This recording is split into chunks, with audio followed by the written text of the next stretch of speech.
The room went silent as the candles flickered on the cake, a cake that didn't even have her name on it. Gimbai stood by the doorway, holding the bouquet she'd bought herself. Her mother's laughter filled the air as she clinked glasses with her younger sister, Amali.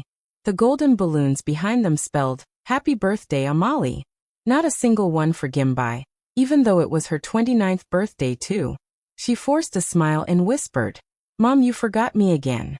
Her mother didn't even look up. She just said, "Oh please, Gimbai, let your sister shine. She's the only one worth celebrating." That sentence, "the only one worth celebrating," hit like a slap. The room blurred, her chest tightened, and before anyone could react, Gimbai dropped the bouquet on the floor and walked out, straight into a night that would change everything. The house was filled with music, laughter, and golden decorations. Everyone was gathered around Amali, taking pictures and singing loudly. Gimbai stood near the corner, holding a tray of drinks, trying to smile even though her heart felt heavy. It was her 29th birthday too, but no one seemed to remember. Every year, their mother made sure Amali had the biggest party, the best dress, and all the attention.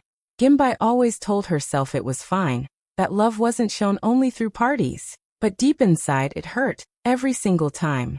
This year she had hoped things would be different. She had bought a small bouquet for herself, dressed neatly, and waited for her mother to at least mention her name.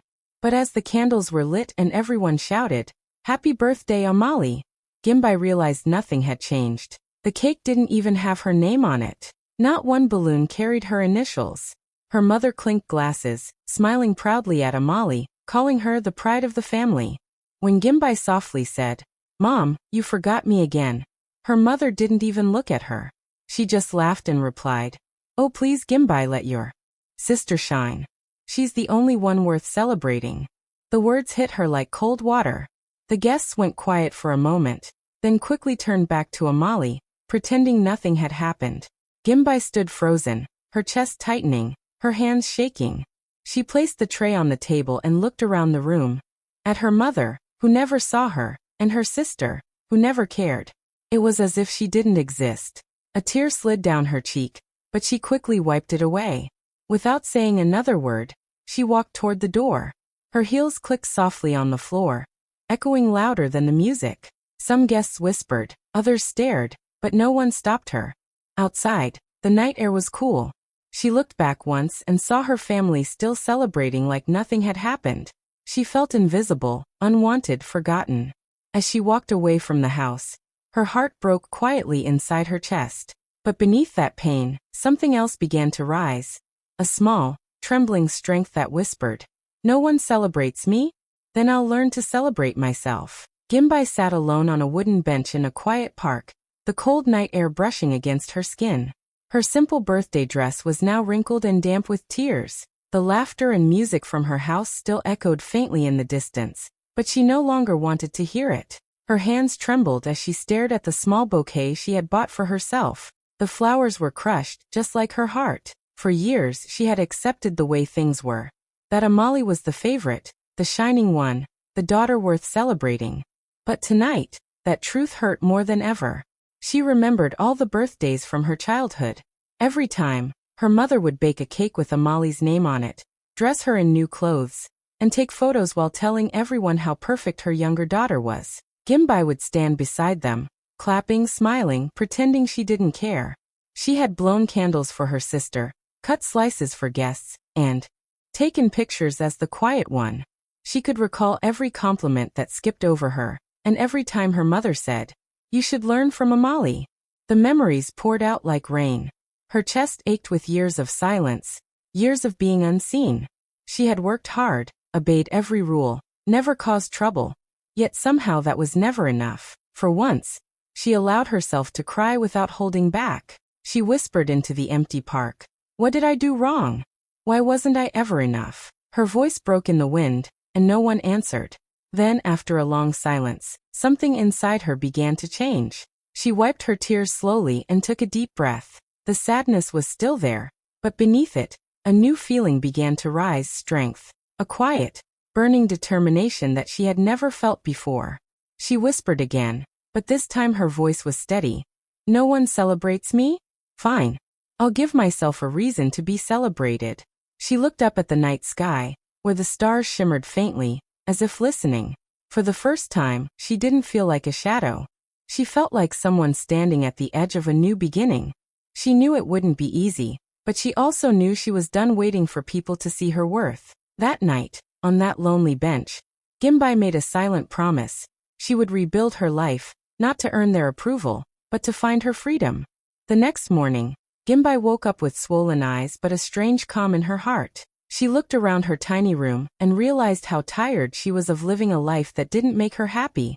Her customer service job paid the bills, but every day felt like a punishment. Her boss constantly mocked her for being too quiet, saying she'd never go far if she didn't learn to be louder. She had smiled through it for years, pretending not to care. But that morning, she finally said to herself, "I deserve better."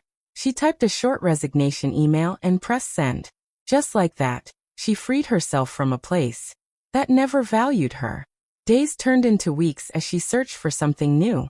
One afternoon, she passed by a small community center with a help-wanted sign. The building looked simple but warm, with children's laughter coming from inside. On impulse, she walked in and asked if they needed help.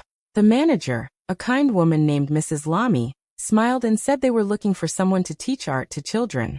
Gimbai hesitated. She had never thought of herself as a teacher, but she loved drawing. It had always been her quiet escape. She accepted the job. Her first day was chaotic. The children were loud and curious, asking her to draw everything from flowers to superheroes. She started sketching, her hands moving naturally, and soon the kids gathered around her, amazed. "Miss Gimbai, you're so good," one of them said. That small compliment touched something deep inside her. For the first time, she felt seen and appreciated. She began coming early every day, filling the classroom walls with colorful drawings. One afternoon, a little girl named Beezy took photos of Gimbai's sketches and posted them online with the caption, "Our teacher draws magic." Gimbai didn't think much of it, until days later, her phone started buzzing with messages. People were sharing her drawings, praising the emotions in her art. Her followers grew quickly, and messages poured in from strangers saying her work made them feel understood. Then one message changed everything. A woman from a local gallery wrote, saying she wanted to buy a few of Gimbai's paintings for an exhibition. Gimbai stared at the screen, unable to believe it. Her heart raced, not from fear, but from joy. For years, no one noticed her talent. Now the world was finally seeing what she had quietly carried inside.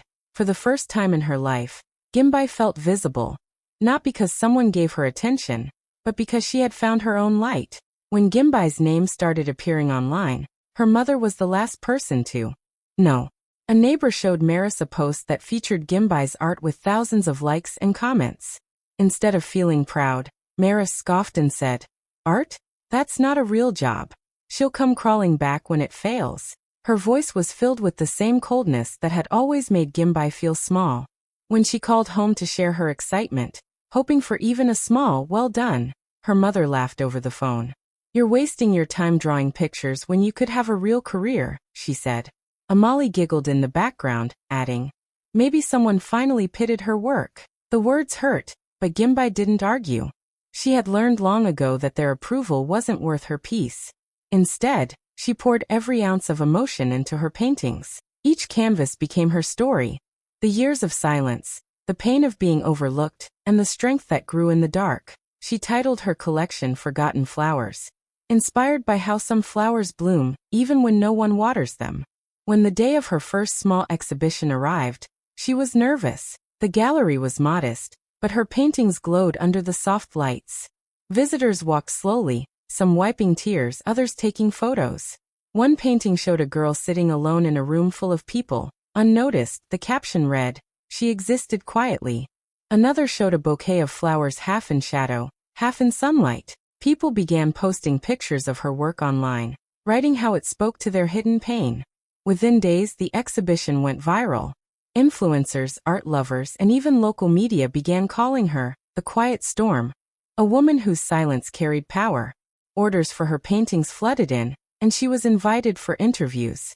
Everywhere she looked, people were finally seeing her, not as someone's daughter or sister, but as Gimbai the artist.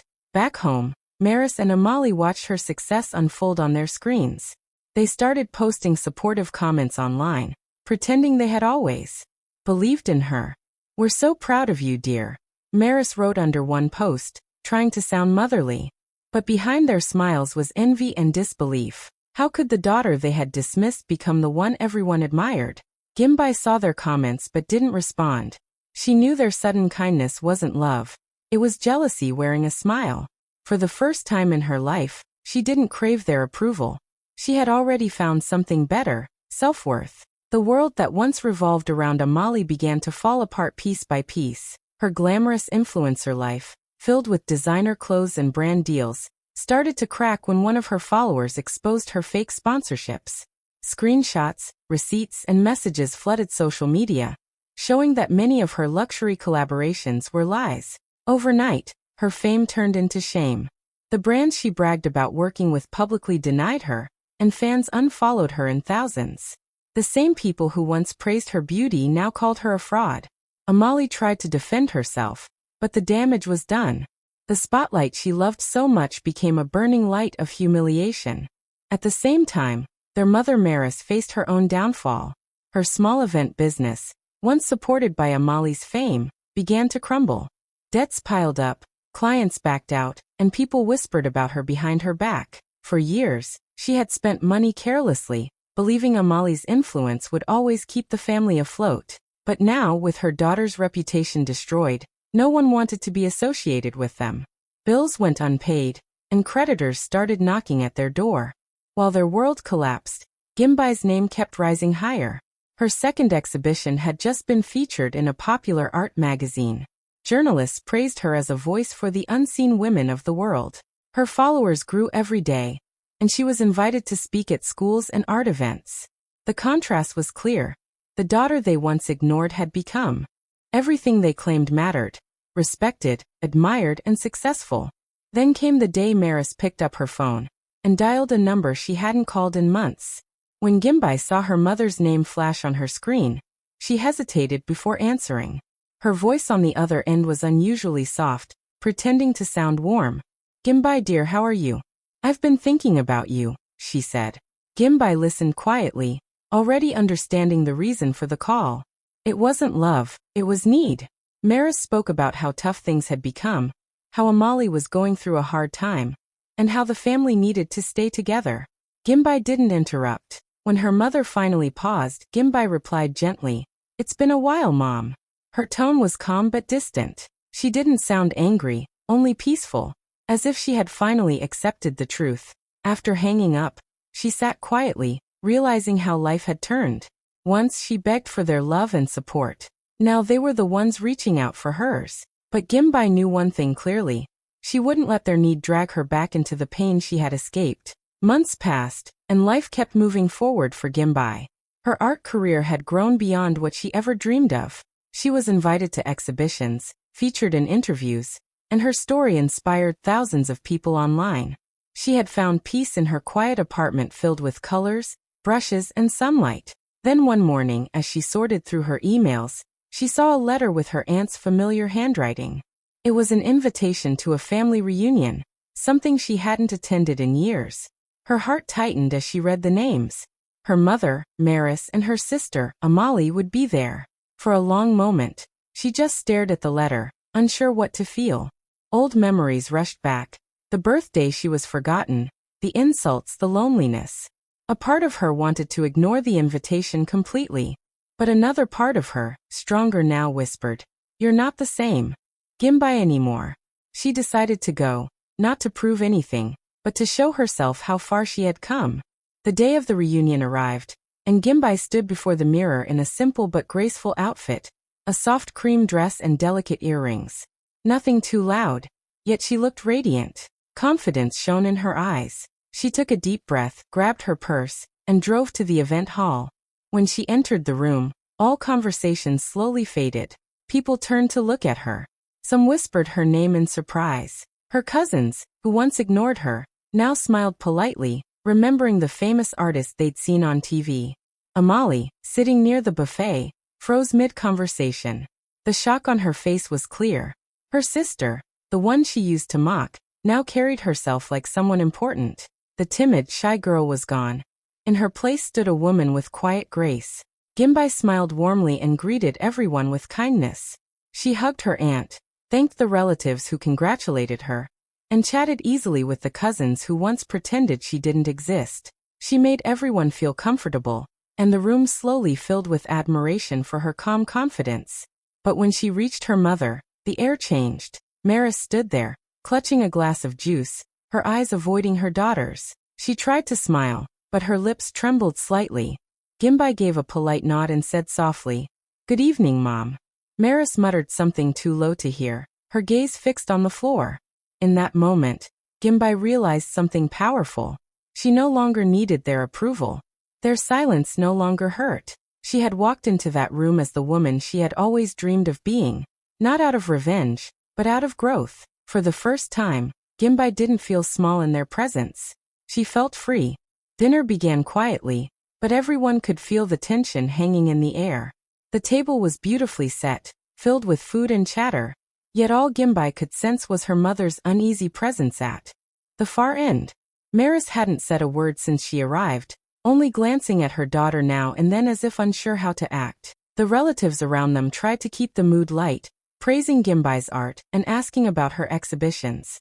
She answered kindly, her tone calm and gentle, but she noticed her mother's jaw tightening with every compliment that wasn't about Amali. Finally, after a long silence, Maris set down her fork and spoke. Her voice carried both pride and bitterness. "You've changed, Gimbai," she said loudly enough for everyone to hear. "Fame got to your head." The words sliced through the soft hum of conversations. Everyone stopped eating and turned to look at them. Gimbai looked up slowly, meeting her mother's eyes. She didn't look angry, only sad. "No, Mom," she said quietly but firmly, "love did. Just not yours." The room went still.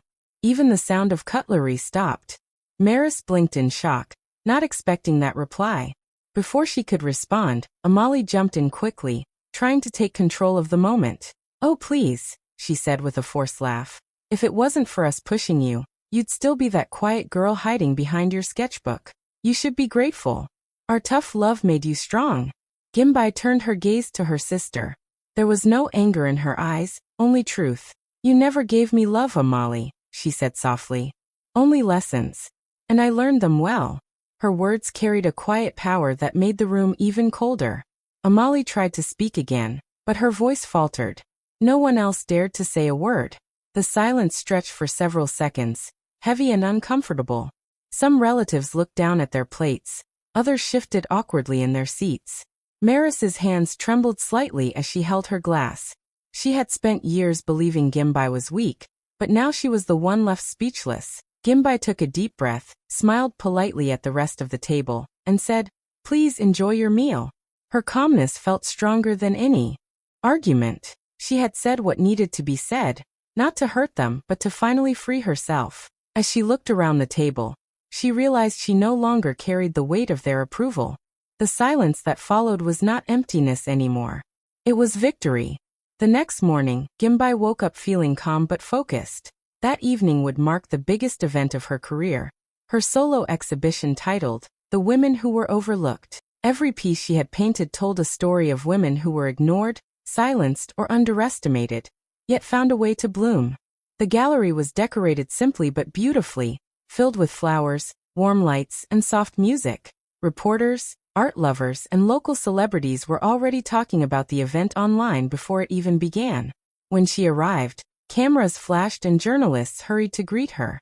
Gimbai smiled modestly, thanking everyone for coming. She wasn't nervous. She had painted her truth, and tonight, she was ready to share it. As the evening went on, guests walked from one painting to another, whispering and taking photos. Each artwork carried emotion, loneliness, strength, rebirth. People could feel her story in every brushstroke, even if they didn't know all the details behind it. Halfway through the night, she noticed two familiar figures entering the gallery, her mother, Maris, and her sister, Amali. They had come without saying a word beforehand. Maris wore a forced smile, while Amali kept adjusting her hair, scanning the crowd. They didn't approach Gimbai right away, but their eyes moved around the room, studying the paintings. Gimbai watched them quietly from a distance, her heart steady. Then they reached the last painting, the centerpiece of the exhibition. It showed two girls standing side by side. One was glowing under a beam of light, smiling confidently. The other stood in the corner, half covered in shadows, her expression soft but strong. Beneath it the title read, "The One Worth Celebrating." The guests stood silently before it, realizing it was deeply personal. A journalist asked softly, "Who are they?" Gimbai only smiled and said, "They're both parts of me. The one forgotten and the one who finally remembered her worth." Maris stood frozen, her eyes filling with tears as she stared at the painting. She saw what everyone else couldn't. The light and the shadow were her daughters, Amali and Gimbai. And the title was a painful reminder of the words she once said aloud. She's the only one worth celebrating. The realization hit her deeply. Her voice trembled as she whispered, "Oh my child, what have I done?" Gimbai didn't turn toward her. She didn't need to. The painting had already spoken for her.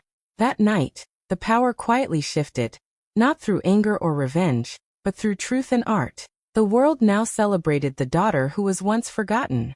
When the gallery began to empty and the lights dimmed, Gimbai stood quietly near the main painting, greeting the last few guests who wanted to congratulate her. Her smile was calm, her eyes soft but strong. She had done it, not just for herself, but for every woman who had ever been overlooked. As she turned to gather her things, she saw her mother, Maris, slowly walking toward her. Her hands trembled slightly, her eyes red from crying. For a long moment, they just looked at each other. The same woman who had once told her she wasn't good enough now seemed smaller, fragile, unsure. Maris finally spoke in a shaky voice. "Emma, I was wrong. I didn't see your worth. I don't know why I treated you that way. I'm sorry." Her voice broke at the end, and she lowered her eyes, unable to meet her daughter's steady gaze. Gimbai didn't respond immediately. She took a slow breath, then gave a small, gentle smile. "I forgave you long before you said it, Mom," she said quietly. "I just stopped waiting for you to notice." The words were simple, but they carried the weight of years of silence, pain, and lessons learned. Maris reached forward, tears spilling down her cheeks. Gimbai hugged her, but not the way a child clings to a parent. It was brief, soft, and peaceful. It wasn't a reunion. It was a goodbye to the past, a closure she had longed for but didn't depend on anymore. When they stepped back, Maris looked at her daughter, realizing how much she had missed. Not just moments, but years of love she had refused to give. A few feet away, Amali stood frozen. She had expected this night to somehow turn back in her favor, but now she couldn't even find her words. For once, the cameras weren't on her. No one was calling her name or asking for pictures. They were talking about Gimbai, her art, her strength, her grace. Amali's face tightened with guilt and confusion. She understood now that her sister's glow didn't come from fame or luck. It came from pain turned into purpose. As Gimbai turned to leave, Amali whispered her name, but Gimbai just smiled softly and said, "Take care, Amali." Then she walked away, her head held high. That night, the mother's apology came too late, and the sister's pride broke in silence. But for Gimbai, it was enough. She had finally found peace without needing their approval. 1 year later, Gimbai stood on the grand stage of her foundation's first anniversary event. The hall was filled with young girls, artists, and supporters whose lives had been touched by her journey. Her foundation had already funded dozens of art scholarships for girls who once believed their dreams were too small, too quiet, or too impossible. As she looked around the room, she saw hope reflected in every smiling face. After her speech, a reporter approached her for a short interview. Cameras surrounded them, flashing softly as the woman asked, "Gimbai, what inspired your journey? What made you keep going when no one believed in you?" Gimbai paused for a moment, her expression calm yet powerful. Then she smiled and looked straight into the camera. "Once," she said, her voice steady, "someone told me I wasn't worth celebrating. So I built a life worth remembering." The hall erupted in applause, the sound of admiration and emotion filling the air. But Gimbai didn't smile because of the attention. She smiled because she knew those words came from truth, not bitterness. They came from the quiet girl who once cried alone and painted her pain into something beautiful. As the applause continued, the camera slowly turned toward her newest artwork, a simple but striking painting of a single candle glowing brightly in the dark. Beneath it, in soft gold letters, were the words, Even forgotten light still shines.